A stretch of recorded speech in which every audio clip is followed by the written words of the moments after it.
Hello, everyone, and welcome back to English in Fluency, where we help you bridge the gap between learning English and actually living in English.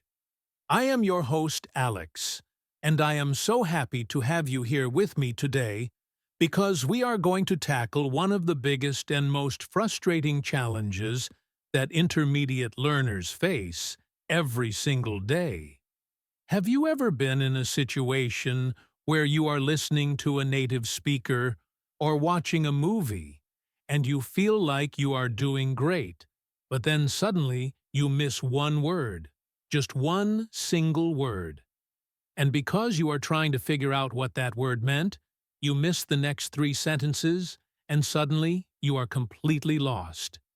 And the panic sets in and you just nod your head and smile, hoping nobody asks you a question. If that sounds familiar, I want you to know that you are not alone, because this is the classic B1 listening trap where your brain is working so hard to translate that it forgets to simply listen and flow with the conversation. Today, we are going to change that, because in this comprehensive masterclass, we are going deep into B1 English listening practice, designed specifically to help you follow real conversations without getting lost. And more importantly, specifically designed to help you stay confident even when you do not understand 100% of the words. We are going to train your ears to focus on the big picture so you can relax and actually enjoy conversations instead of treating them like a test you have to pass. So if you are ready to stop translating and start understanding, let us begin right now. Let us start by taking a deep breath and acknowledging how scary listening can actually be. Because when we are reading, we can stop and look up a word or reread a sentence. But listening happens in real time, and it feels like a moving train that you have to jump onto, and if you miss your jump, the train leaves without you. This fear creates tension in your body, and when you are tense, your brain actually blocks information. So the first rule of becoming a better listener is not about vocabulary, and it is not about grammar. It is about relaxation. Imagine you are standing by a river, watching the water flow past you, and the water represents the English language flowing in a conversation. If you try to grab every single drop of water with your hands, you will fail, and you will get frustrated. But if you just watch the flow and see the direction the water is moving, you will understand everything you need to know. We are going to practice this today by listening to a story about a character named Julian. Julian is a graphic designer who moved to London from a small town in Italy, and he has a good level of English. Just like you, he studied hard, and he knows his grammar, but he is terrified of answering the phone at work. I want you to listen to his experience and notice if you can identify the exact moment he stops listening and starts panicking. Julian sat at his desk staring at the black telephone and praying it would not ring, because every time it rang his heart started beating fast and his palms got sweaty. He knew that if he picked it up, the person on the other end would speak quickly, and they would use slang he did not know. One Tuesday morning, the phone rang, and Julian took a deep breath and picked it up, saying, "Hello. This is Julian speaking." The voice on the other side was a woman, and she sounded very energetic and fast.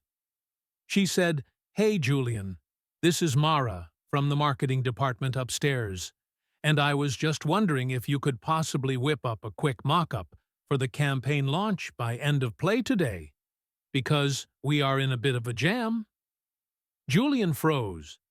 He understood the name Mara, and he understood marketing department, but then he heard the phrase whip up and the phrase end of play, and his brain stopped. he started thinking, what does whip mean? Isn't that for cooking? And what is end of play? Is she talking about a game or a sport? While his brain was stuck on those two phrases, Mara continued talking, giving him details about the colors and the font size, but Julian heard none of it because he was still stuck on whip up. Finally, there was silence, and Julian realized Mara was waiting for an answer, so he just said, "Yes, okay, I will do it." He hung up the phone and put his head in his hands, because he had agreed to do something, but he had no idea what it was or when it was due. Now let us analyze what happened to Julian, because this is exactly what happens to us. Julian actually understood the most important parts of the message, which were that Mara needed a design and she was in a hurry. If Julian had ignored the phrase whip up and ignored the phrase end of play, he would have heard the later details about colors and fonts, and he could have guessed that she needed the work done quickly.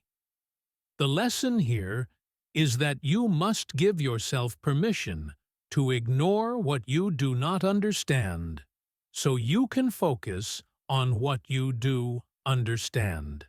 We are going to practice this right now with a new dialogue between two friends named Sophie and Mark, who are meeting for coffee.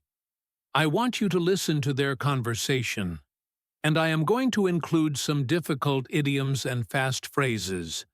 But I do not want you to stop. I want you to focus only on the main emotion and the main topic. Is Sophie happy or sad? And what is the main problem she is talking about?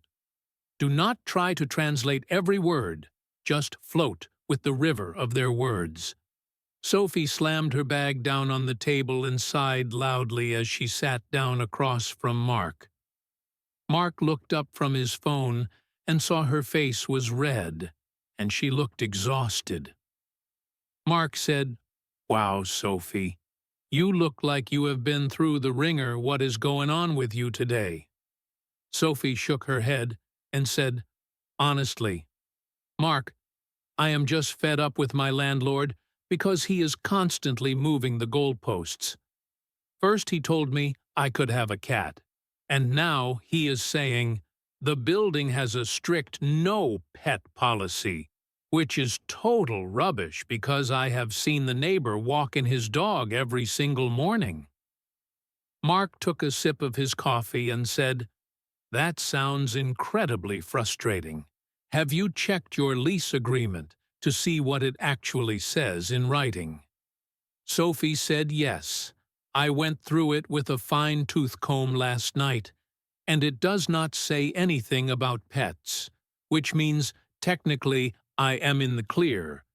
But I do not want to start a war with him because I love the apartment, and the location is perfect for my commute."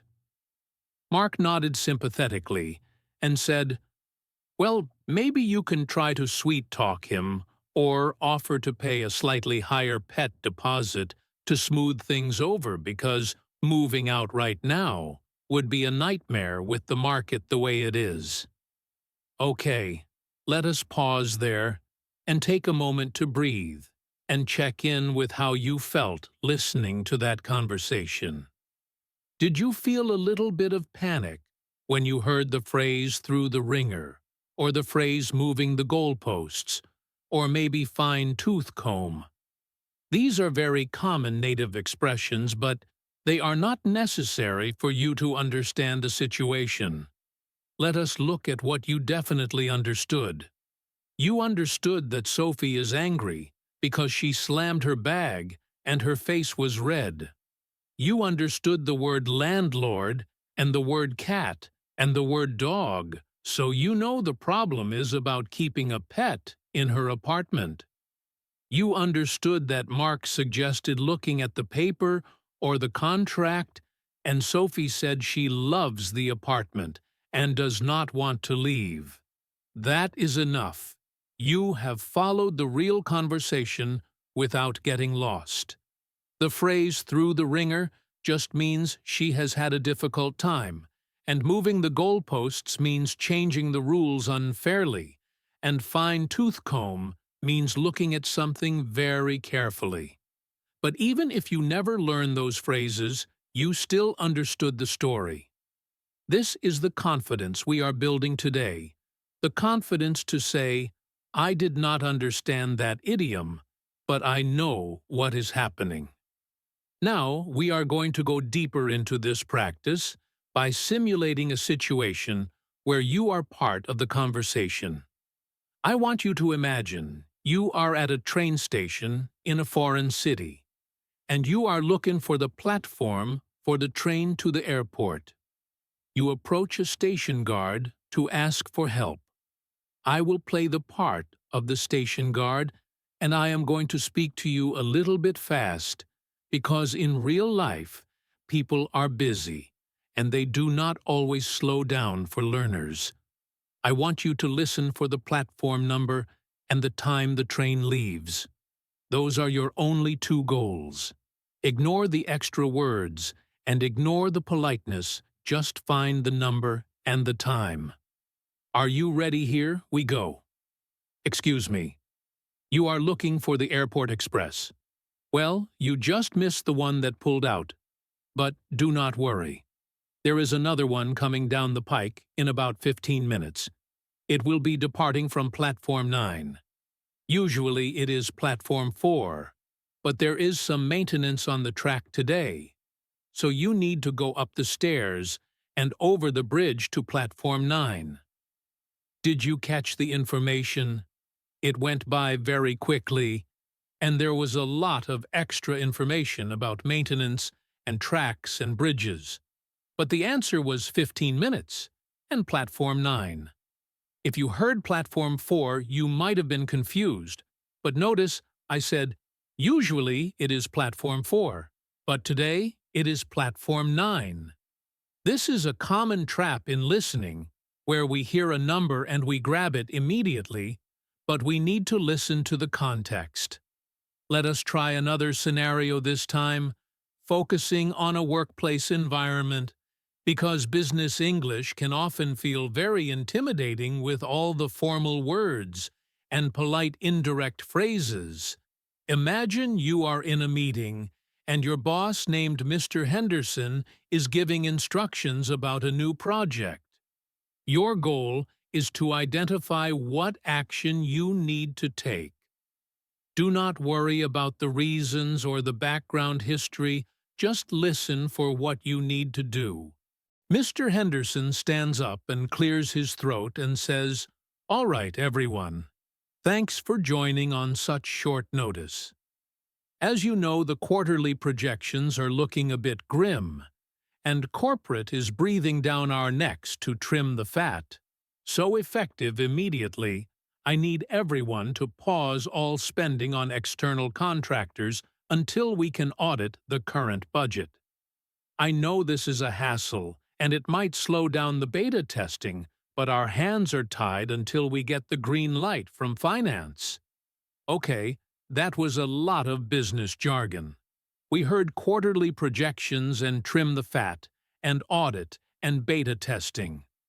But what was the instruction? The instruction was pause all spending on external contractors. That is the only thing you need to do. The rest is just explanation and justification. When you are listening to native speakers, especially in professional settings, they will often wrap a simple message in a lot of soft language to be polite or to sound professional. Your job is to be a detective and find the verb and the noun that tell you the action. Pause spending. Everything else is just decoration. I want to talk to you about the physical sensation of listening, because we often ignore how our body reacts when we hear a foreign language. When we do not understand something, our body naturally tenses up, our shoulders go up towards our ears, and our breathing becomes shallow. This physical stress actually reduces the blood flow to the brain, which makes it even harder to understand. So, One of the most effective techniques for B1 listening practice is to consciously relax your body while you are listening. It sounds strange, but if you can keep your shoulders down and your jaw loose, you will actually hear more. Let us practice this with a longer story now. This is a story about a woman named Clara, who is traveling in a taxi in New York City. I am going to tell this story for a few minutes, and I want you to focus on keeping your body completely relaxed. If you hear a word you do not know, simply let it go and wait for the next word that you do know. Focus on the movie playing in your mind rather than the subtitles. Clara looked out the window of the yellow taxi as it sped down the rainy avenue. The city lights were blurring into streaks of red and gold on the wet glass. She was on her way to meet her sister, who she had not seen in over 5 years. Clara felt a mixture of excitement and nervousness bubbling in her stomach. The taxi driver was a friendly older man with a gray beard and a cap pulled low over his eyes. He caught her eye in the rearview mirror and smiled. He said, "Pretty nasty weather out there tonight, isn't it? Folks seem to forget how to drive as soon as a few drops of water hit the pavement." Clara smiled back and said, "Yes, it is very rainy." The driver continued talking. He said, "Yeah, I have been driving this cab for 20 years, and I tell you, the city has changed a lot. Back in the day, you could get a slice of pizza for $1. And now you are lucky if you can get a coffee for 5. But hey, that is progress, right? Or at least that is what they tell us." Clara nodded, even though she did not know the word pavement or the phrase back in the day. She understood that he was complaining about the rain and talking about how the city was expensive now compared to the past. She did not need to ask him to repeat himself because she understood the vibe of the conversation. Suddenly, the taxi came to a screeching halt, and Clara was thrown forward slightly against her seatbelt. The driver honked his horn loudly at a truck that had cut them off. He muttered something under his breath that Clara did not catch, but she knew he was annoyed. He turned back to her and said, "Sorry about that, miss. Some people think they own the road. We might have to take a detour to get you to 42nd Street, because it looks like there is a gridlock up ahead, probably an accident or some construction.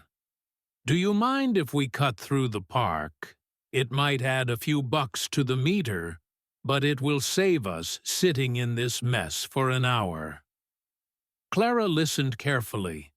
She heard detour, and she heard 42nd Street, and she heard cut through the park. She realized he was asking for permission to change the route. She replied, "That is fine. Please go the fastest way." This is a perfect example of staying confident. Clara did not know what gridlock meant. Gridlock is a traffic jam where no cars can move. But she used the context of the driver's annoyance and the word detour to guess that there was a problem with the traffic. If she had panicked at the word gridlock, she might not have answered him, and the driver would not have known what to do.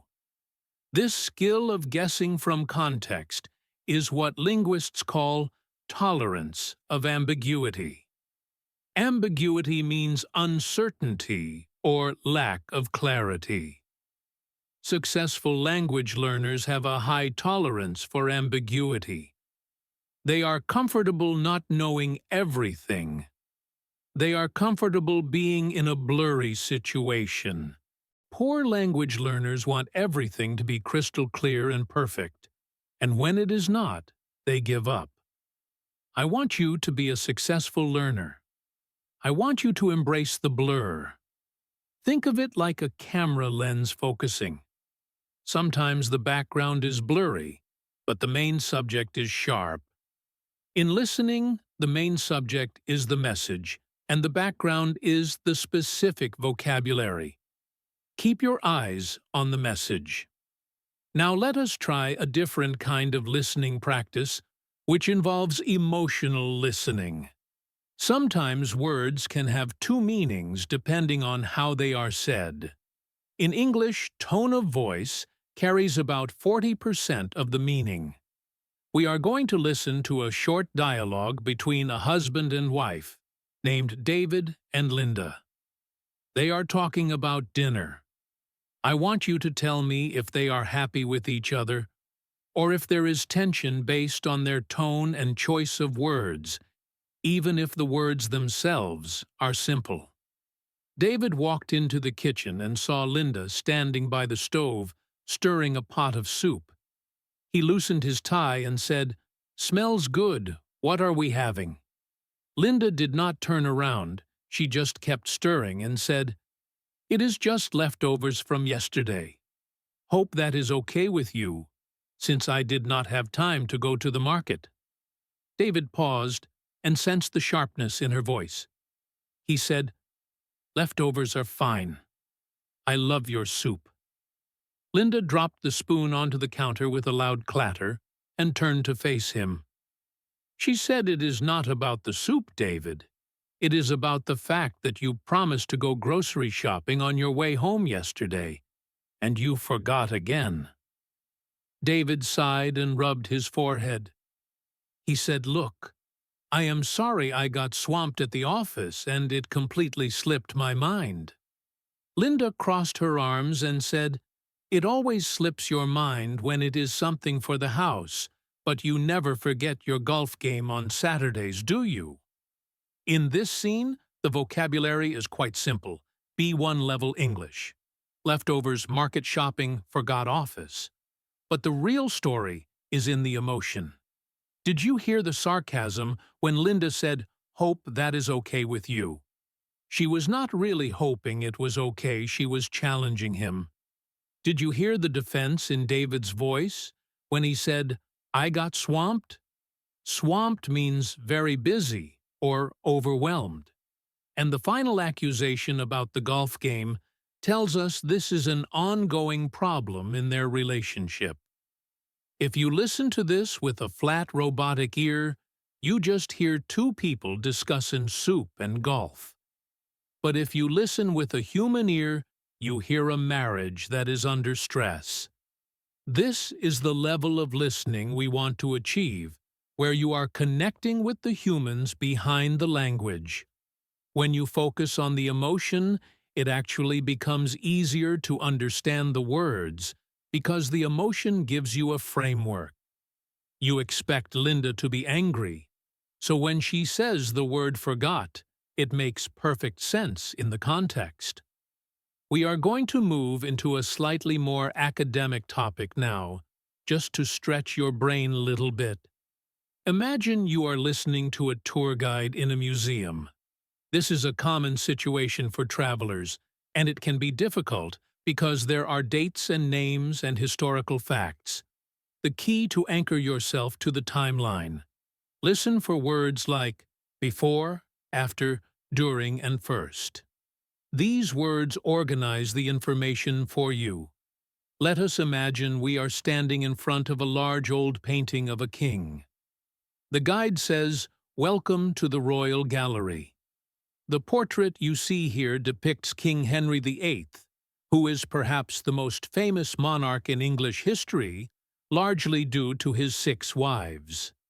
Now, before Henry became king, he was actually not expected to take the throne because he had an older brother named Arthur. However, Arthur died unexpectedly at a young age, which thrust Henry into the spotlight. During his reign, Henry changed the religion of the country forever, not because of a deep spiritual belief, but because he wanted a divorce, which the Pope would not grant him.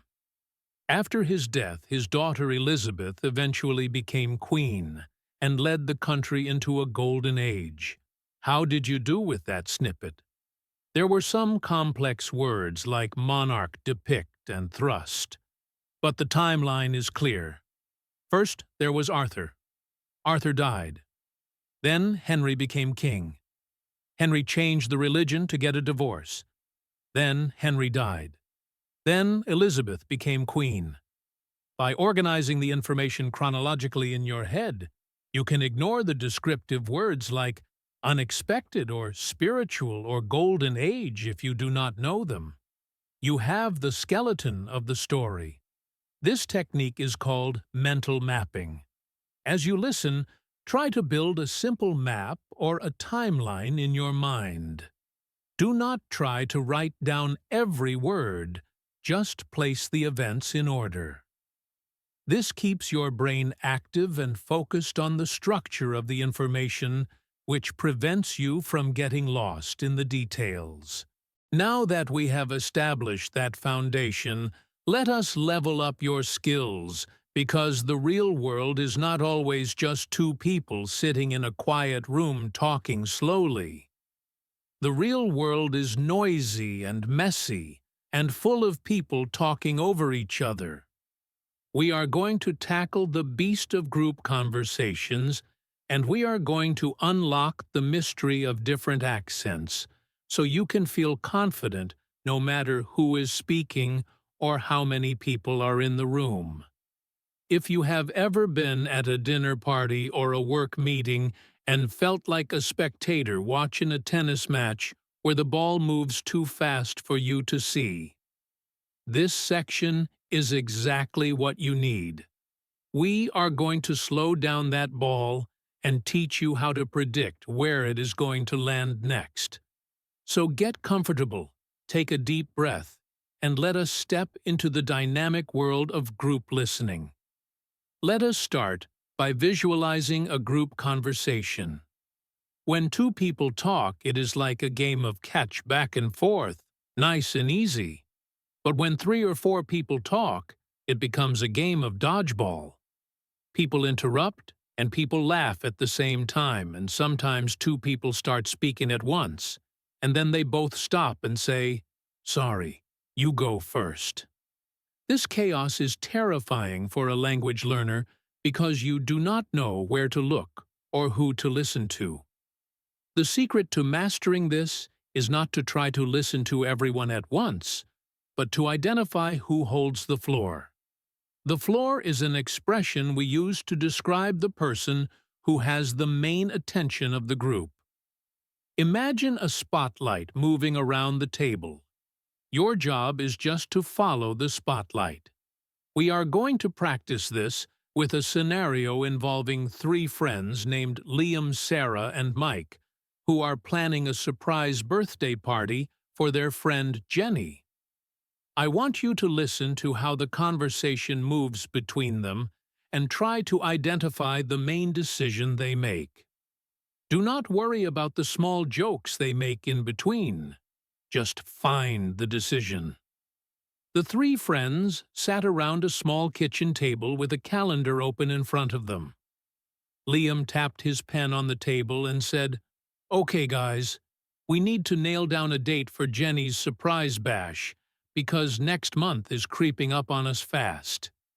Sarah looked at her phone and said, "Well, I know for a fact she is free on the 15th, because she told me her sister is visiting the week after, so the 15th seems like the safest bet."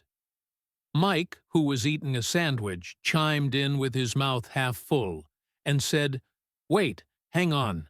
The 15th is the same night as the big football final, and, you know, half the guys, including me, are going to be glued to the TV screen. So if we do it, then nobody is going to show up." Liam sighed and looked at the calendar again. He said, "Good point, Mike. I completely forgot about the match." "Okay, so the 15th is out. What about the 22nd? Sarah frowned and said, "The 22nd is a Friday, right? Everyone is usually tired after work on Fridays. Why don't we do it on Saturday the 23rd instead? That gives us all day to set up the decorations while she is at her yoga class." Mike nodded enthusiastically and said, "Yeah, Saturday works for me, plus we can recover on Sunday. Liam circled the date on the calendar and said, "Done Saturday the 23rd it is." Now let us break that down. Did you follow the spotlight? First, the spotlight was on Liam, who stated the problem, which was picking a date. Then the spotlight moved to Sarah, who suggested the 15th. Then the spotlight moved to Mike, who rejected the 15th because of the football game. The spotlight went back to Liam, who agreed with Mike. Then Sarah grabbed the spotlight again to suggest the 23rd. Finally, Mike and Liam agreed. The final decision was Saturday the 23rd. If you tried to understand every word like creeping up on us, or glued to the TV or chimed in, you might have panicked. But if you just followed the negotiation like a tennis match, you would see the logic. Suggestion 1 rejected. Suggestion 2 accepted. This structure of suggestion and rejection is very common in group planning. Whenever you are listening to a group, try to categorize what each person is doing. Are they suggesting something? Are they disagreeing? Or are they agreeing? If you can label their action, you will understand the flow, even if you miss the specific details. One of the hardest things about group conversations is interruptions. In many cultures, interrupting is seen as rude, but in English conversation, especially among friends, interruptions are often a sign of interest and excitement. We call this cooperative overlapping. It means I am talking along with you to show I am listening. But for a learner, this is a nightmare, because sentences get cut in half. Let us practice listening to a conversation that is full of interruptions. This is a brainstorming session at an advertising agency between a creative director named Elena and a copywriter named Tom. They are trying to come up with a slogan for a new coffee brand. Listen to how they cut each other off and try to figure out if they agree or disagree by the end. Elena stood at the whiteboard with a marker in her hand and said, "Okay, so the vibe of this coffee is morning energy, but smooth, not jittery. So I was thinking something like, wake up smooth." Tom shook his head immediately and said, No, that sounds too much like a laxative commercial. We need something punchy like fuel your day." Elena wrinkled her nose and said, "Fuel your day is so overused. Tom, every energy drink says that we need something emotional, like sip the sunrise." Or, Tom interrupted her, saying, "Wait, sip. The sunrise is actually kind of nice. It sounds warm and inviting, but is it too soft? Because remember, the target audience is young professionals." Elena nodded slowly and said, "Exactly, young professionals want to feel productive, so maybe we combine them." "What about sip the sunrise, own the day?"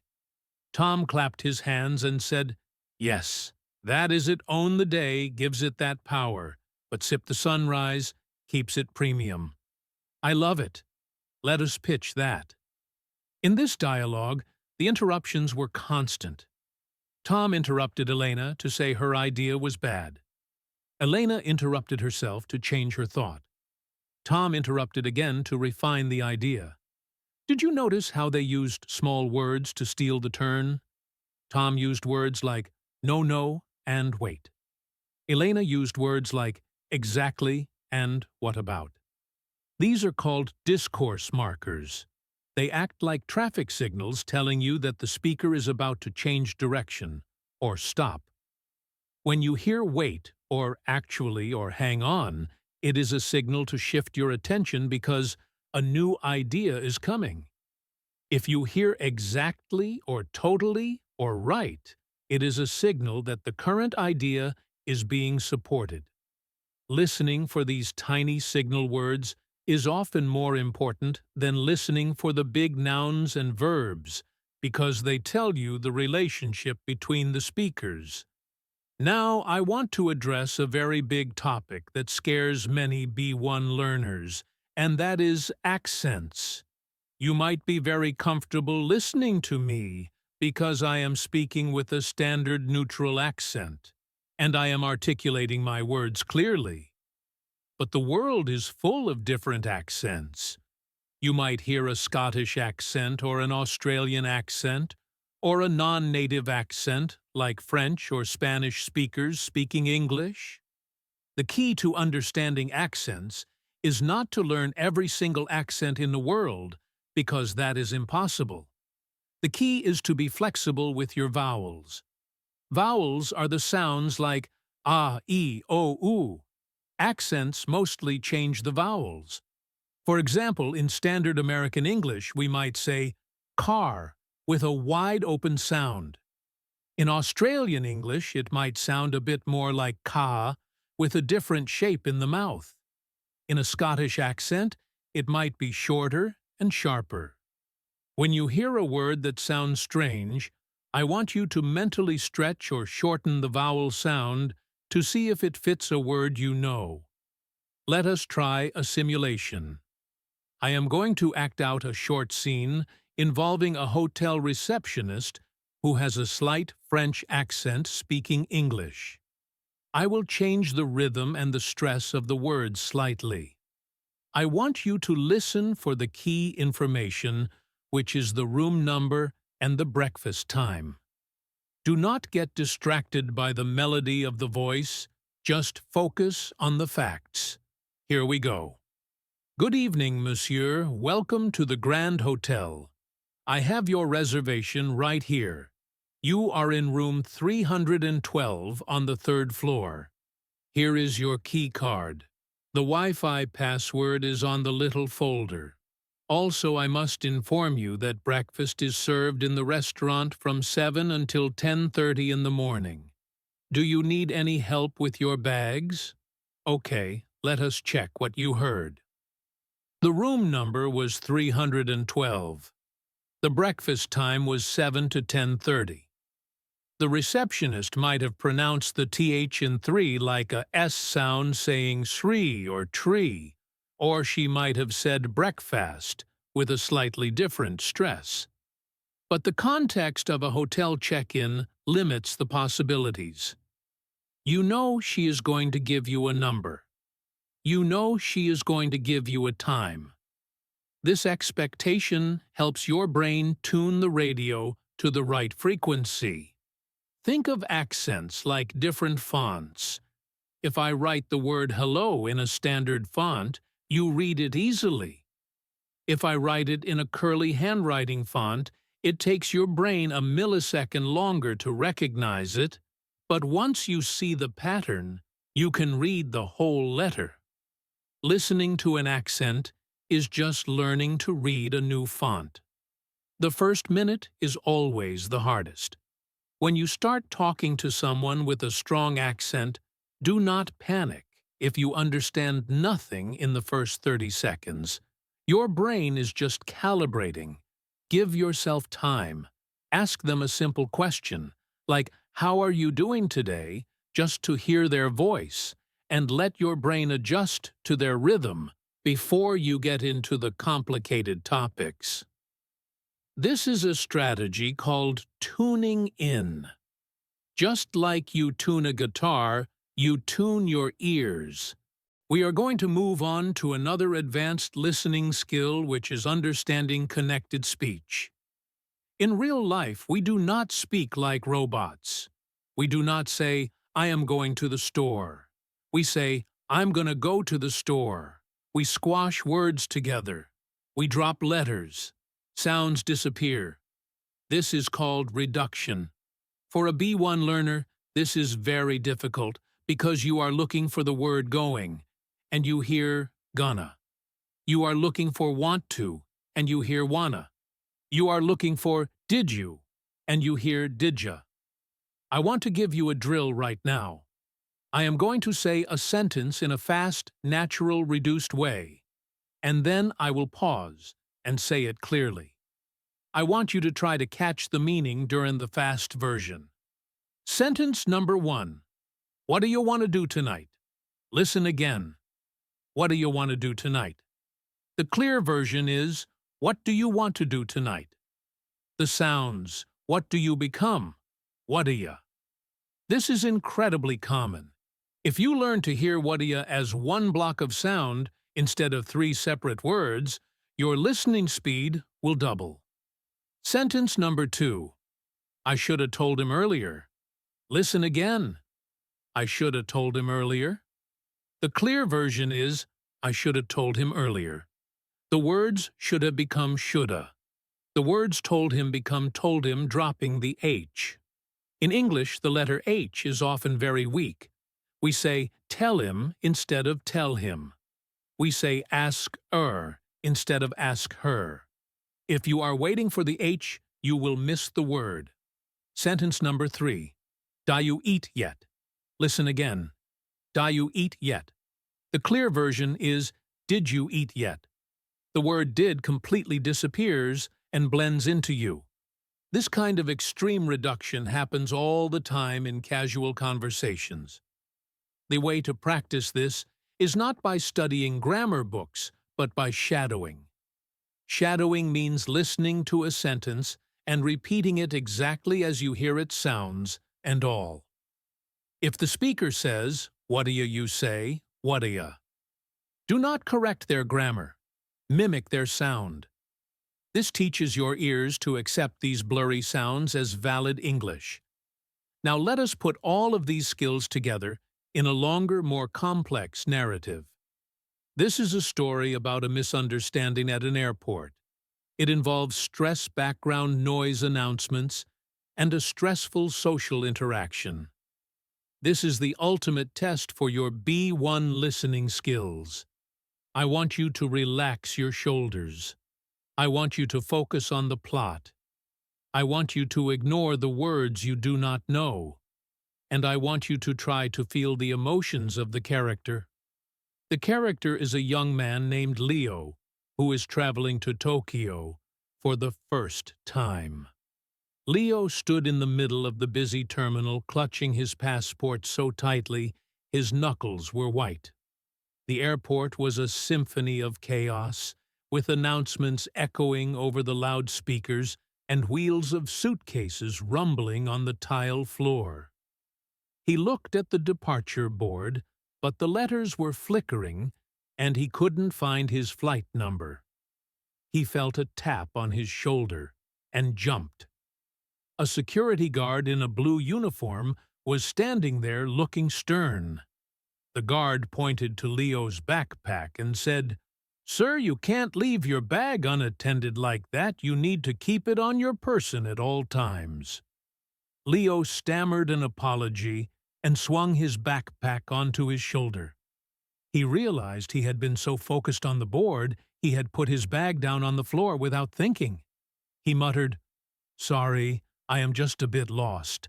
I am looking for flight JL405 to Tokyo."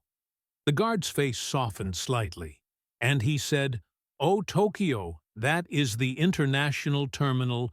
You are in the domestic terminal, son. You need to take the shuttle bus outside.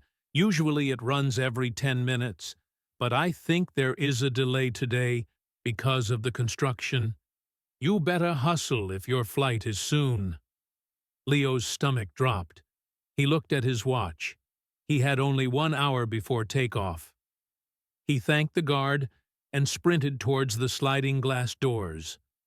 Outside, the air was cold and smelled of exhaust fumes. He saw a line of people waiting by a sign that said, "Shuttle to Terminal B." He joined the back of the line, trying to catch his breath. The woman in front of him turned around. She was holding a crying baby and looked very tired. She smiled sympathetically at Leo and said, "Looks like we are all in the same boat. Huh, I have been waiting here for 20 minutes, and not a single bus has shown up. I hope you are not in a rush." Leo let out a nervous laugh and said, "Actually, my flight leaves in an hour." The woman's eyes widened and she said, "Oh, honey, You are never going to make it on the bus with this traffic. You should grab a cab.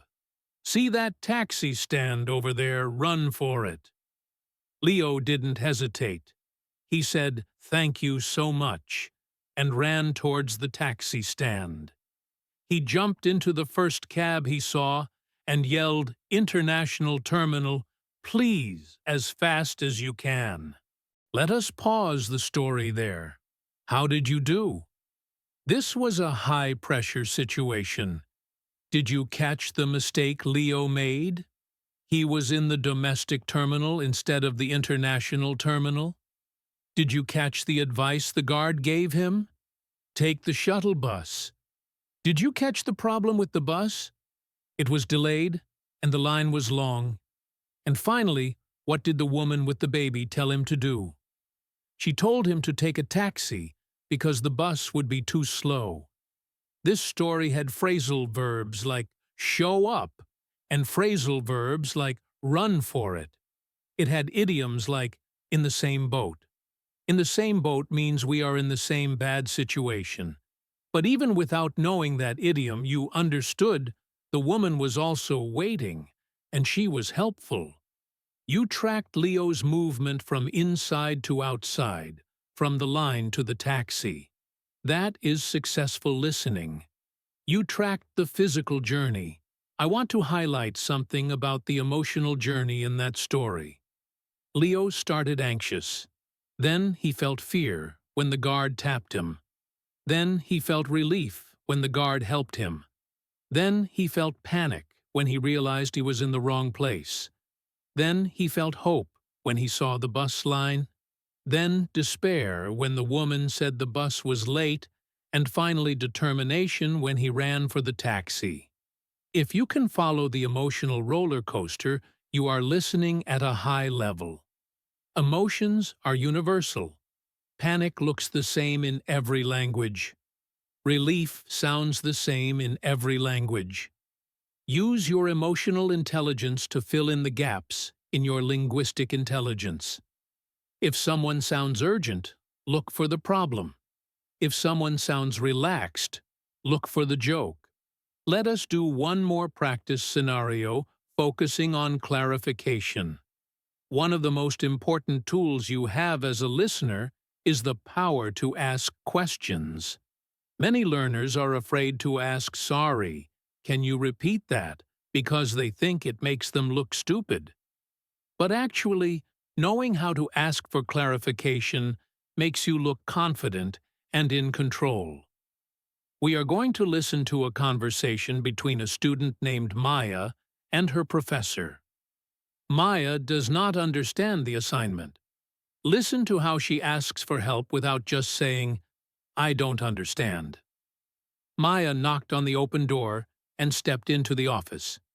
She said, "Excuse me, Professor Davis. Do you have a moment?"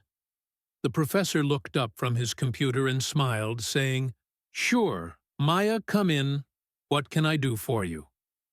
Maya sat down and opened her notebook. She said, "I was reviewing the notes for the final essay, and I just wanted to clarify something about the word count. The syllabus says 3,000 words, but in class yesterday you mentioned something about quality over quantity. So I was wondering if the 3,000 is a strict hard limit, or if we have some wiggle room." The professor leaned back and said, "Ah, good question. I am glad you asked. The 3,000 is a target, not a prison. If you can make your argument brilliantly in 2,500 words, I will be happy. But if you write 4,000 words of fluff, I will be annoyed. So aim for 3,000, but focus on being concise." Maya nodded and said, "Okay, that makes sense. Thank you, that takes a load off my mind." Notice how Maya did not say, "I don't understand the word count." She said, "I wanted to clarify something." She said, "I was wondering if." These are soft phrases that make you sound polite and professional. And notice the professor's answer. He used the metaphor target, not a prison. This is a beautiful way to explain a flexible rule. He also used the word fluff. Fluff means unnecessary words or filler. Maya understood him and confirmed it by saying, "That makes sense." If you are ever in a conversation and you are lost, try using Maya's technique. Wait for a pause and say, "I just want to clarify, are you saying X or Y?" This forces the other person to simplify their message for you. It gives you a second chance to listen. You are building a skill that will last a lifetime. So stay curious and stay confident, because we are about to move into the final and most advanced layer of our training. We have traveled a long way together, already starting with relaxation and moving through group dynamics and accents. Now we are standing at the gates of the final level. This is the level where language becomes art. We are going to talk about the things they do not teach you in textbooks. We are going to talk about sarcasm. We are going to talk about humor. We are going to talk about how people change the way they speak, depending on who they are talking to. And finally, we are going to put every single skill you have learned to the ultimate test with a complex real-world story designed to stretch your abilities to the maximum. If you are ready to stop sounding like a student and start understanding like a local, then settle in, because we are about to begin the final leg of this journey. Let us dive straight into one of the most difficult aspects of English listening, which is sarcasm. Sarcasm is when someone says the opposite of what they mean, usually to be funny or to show annoyance. For a B1 learner, sarcasm is a dangerous trap, because if you listen only to the words, you will understand the exact opposite of the truth. Imagine you are standing in the pouring rain waiting for a bus that is late. You are wet and cold and miserable. The person next to you turns to you and says, "Lovely weather for a picnic, isn't it?" If you take those words literally, you might think he is crazy. It is not lovely weather, and nobody wants a picnic. But if you listen to the tone, you will hear the truth. Sarcasm usually has a specific music. The voice often goes down at the end, or the speaker drags out the words a little bit longer than usual. Lovely weather. That extra length on the word lovely is the signal that he means terrible. We are going to practice this with a short dialogue between two co-workers named Jason and Tina. They are walking out of a very long and very boring meeting. I want you to listen to Jason's words and tell me if he actually enjoyed the meeting or if he is being sarcastic. Jason rubs his eyes and says, "Wow, that was the highlight of my year. I absolutely love sitting in a windowless room for 3 hours discussing the font size of the quarterly report. I hope we can do it again tomorrow." Did you hear the tone? He said, "highlight of my year." But his voice was flat and tired. He said, "I absolutely love," but he didn't sound excited. He sounded exhausted. This is sarcasm. Jason actually hated the meeting. If you missed the tone, you might congratulate him on having a good time, which would be a very confusing reaction for him. The key to catching sarcasm is context. Ask yourself, does the situation match the words? A boring meeting does not match the phrase, "highlight of my year." When there is a mismatch between the reality and the words, the answer is almost always sarcasm. Let us try a slightly more subtle example involving a husband and wife named Eric and Lisa. Eric has just tried to fix the kitchen sink, but he has accidentally made it worse, and now there is water all over the floor. Lisa walks in and sees the mess. She looks at the water and then looks at Eric, holding a wrench.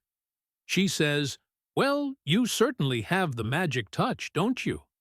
In this case, the magic touch usually means a special talent for fixing things. But the context is a flooded kitchen. So she actually means, you broke it. This is a form of affectionate teasing. It is not mean, but it is not literal. As a listener, you have to be a detective. You have to look at the evidence. The evidence is the water on the floor. The verdict is sarcasm. Do not be afraid of sarcasm. It is actually a sign that the speaker feels comfortable with you. We usually only use sarcasm with friends or people we know well. If a native speaker uses sarcasm with you, take it as a compliment. It means they see you as an insider. Now, closely related to sarcasm is the challenge of humor. Jokes are notoriously difficult in a second language because they often rely on wordplay or double meanings. You might understand every word in a sentence and still not understand why everyone is laughing. This is normal. Do not beat yourself up if you do not get the joke. Even advanced learners miss jokes. But sometimes the joke is simple, and if you relax, you can catch it. Let us listen to a very bad dad joke and break it down.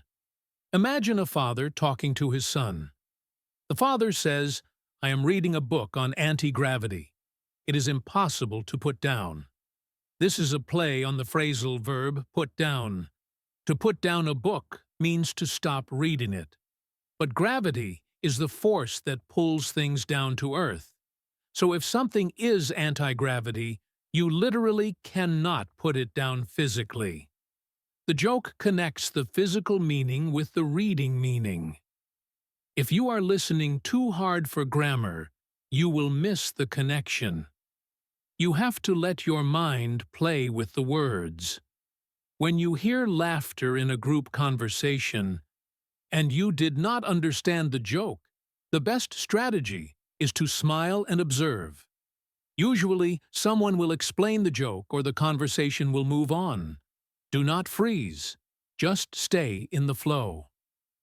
We are going to shift gears now to a very important skill called register switching. Register refers to the level of formality we use.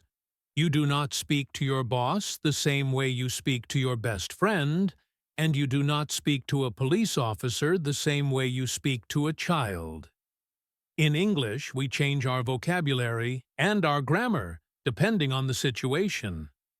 For a B1 learner, this can be confusing because you might learn the word excellent in school, but your friends say cool or sick or dope.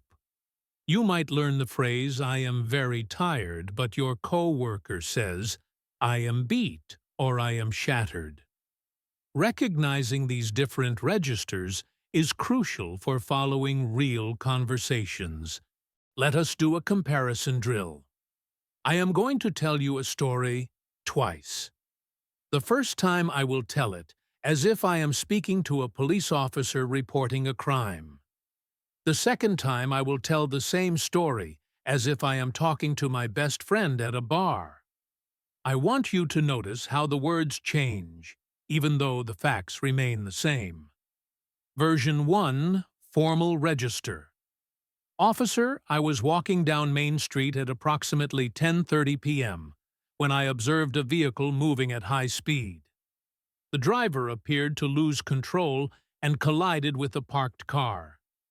I immediately approached the scene to ascertain if anyone was injured. The driver emerged from the vehicle and appeared to be intoxicated as he was stumbling and his speech was incoherent. I contacted the emergency services immediately. Okay, that was clear, formal, and factual. We heard words like observed, collided, ascertain, and intoxicated. Now let us hear version 2, the informal register. Version 2, informal register. Dude, you will not believe what I saw last night. I was walking down Main Street around 10:30, and this car comes flying out of nowhere, totally speeding. He wipes out and smashes into this parked car. I ran over to see if he was okay, and the guy gets out, and he is completely wasted, like he could barely walk. So I called 911 right away. Did you hear the difference? Moving at high speed became flying. Collided became smashes. Ascertain if anyone was injured became see if he was okay. Intoxicated became wasted. Incoherent became could barely walk. This is the reality of English. If you only learn the formal textbook words, you will be lost when people start using slang. The word wasted is very common slang for drunk. The phrase wipes out means to crash or fall. When you are listening to native speakers, try to identify the register. Are they being formal or informal? If they are being informal, expect more phrasal verbs and more slang. If they are being formal, expect longer Latin-based words.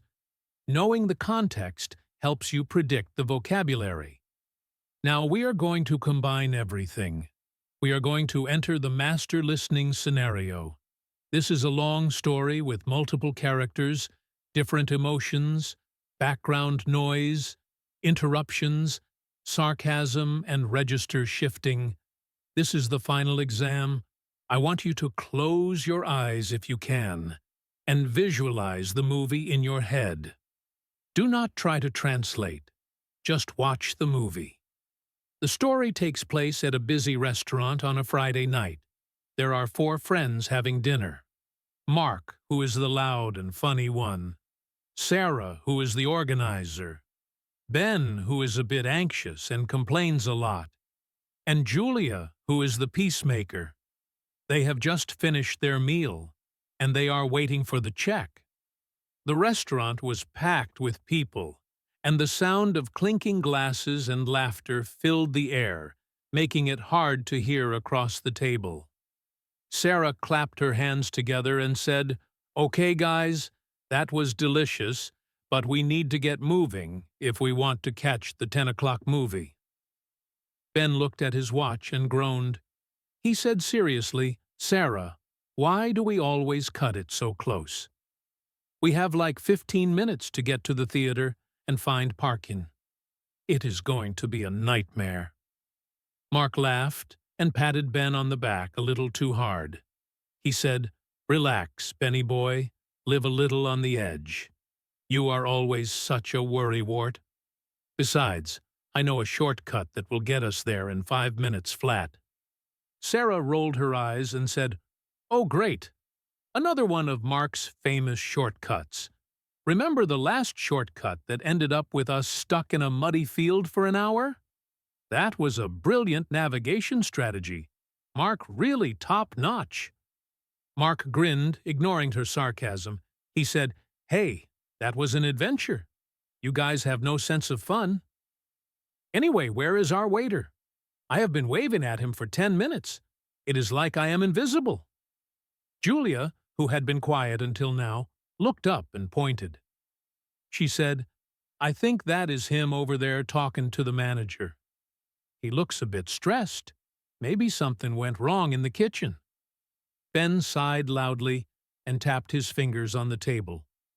He said, "Great, just great. So we are going to miss the opening credits because the waiter is having a meltdown. This is why I said we should have gone to the earlier show." Finally, the waiter rushed over to their table. He was a young man with messy hair and a stain on his apron. He looked flustered.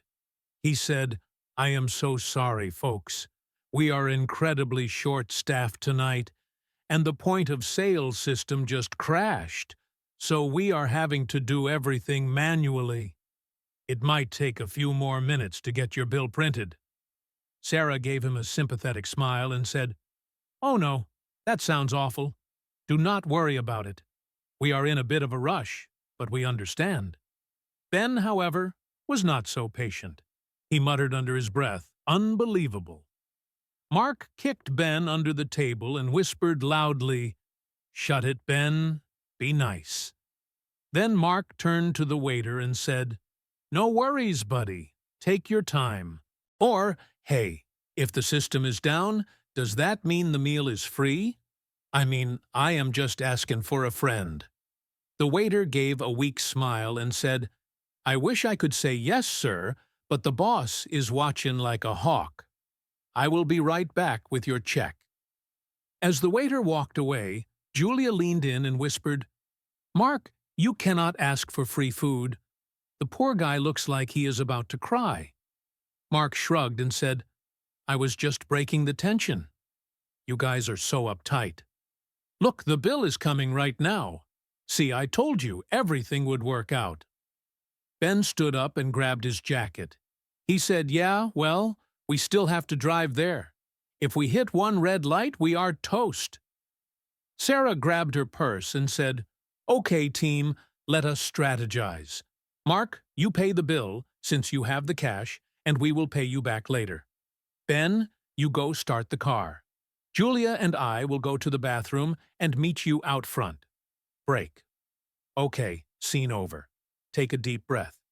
That was a lot of information. Let us analyze what happened using our listening tools. First, the emotional landscape. Ben was anxious and complaining. Mark was relaxed and joking. Sarah was organized but sarcastic. Julia was empathetic. Did you catch Sarah's sarcasm when she talked about Mark's shortcut? She said that was a brilliant navigation strategy, really top-notch. She meant it was a disaster. Did you catch the slang? Mark called Ben a worrywart, which means someone who worries too much. Ben said we are toast, which means we are in trouble or we will fail. Mark said live on the edge, which means take a risk. Then there was the interaction with the waiter. The waiter used a formal register saying, "I am so sorry, folks," and the point-of-sale system. Mark switched to a very informal register, calling the waiter buddy, and making a joke about free food. Ben was rude, but muttered under his breath, meaning he spoke quietly so the waiter wouldn't hear. And finally, Sarah took control with a plan. Mark pays, Ben starts the car, girls go to the bathroom. If you understood the plan, you passed the test. The details about the muddy field or the boss watching like a hawk are extra flavor. The meat of the story is the plan to get to the movie on time. I want to talk about what to do when you feel overwhelmed during a listening exercise like that. There is a moment in every learner's journey where the brain just shuts down. It is called listening fatigue. You hear so much English that suddenly the words sound like noise. This is your brain's way of saying, "I am full." When this happens during a conversation, do not panic. Do not try to force yourself to understand every word. Instead, switch to passive listening for a moment. Just watch the faces. Nod when others nod. Smile when others smile. Give your brain a 30-second break. Usually, you will naturally jump back into the conversation when you hear a keyword you recognize. It is like swimming. Sometimes you swim hard, and sometimes you just float. Both keep you in the water. Another strategy for these complex situations is to identify the anchor. The anchor is the person who speaks the clearest or the slowest. In that story, Sarah was the anchor. She was calm and organized. Mark was fast and slangy. Ben was muttering. If you get lost, focus on the anchor. Sarah will usually summarize what is happening because she is the organizer. In a business meeting, focus on the person leading the meeting. In a group of friends, focus on the person telling the story. Use the anchor to orient yourself. We have covered so much ground in this series. I want to leave you with a final thought about the concept of fluency. Many people think fluency means understanding 100% of everything instantly. That is a myth. Even native speakers do not hear every word. We miss things when it is noisy. We misunderstand mumbles. We ask people to repeat themselves. Fluency is not about perfection. Fluency is about recovery. It is about what you do when you do not understand. Do you panic and quit? Or do you use your context clues, your emotional intelligence, and your clarification strategies to stay in the conversation? If you stay in the conversation, you are fluent. The B1 level is often called the intermediate plateau because it feels like you are stuck. You know a lot, but you still struggle with real TV shows and fast conversations. The only way to cross this plateau is to do exactly what we did today. Stop studying grammar rules and start analyzing real interactions. Listen for the emotion. Listen for the sarcasm. Listen for the register shifts. Treat English like a living, breathing creature, not a math problem to be solved. You have the tools now. You know how to relax. You know how to filter. You know how to map a timeline. You know how to handle interruptions and accents. And you know how to detect sarcasm. The next time you listen to a podcast or watch a movie, do not just let the sound wash over you. Be an active listener.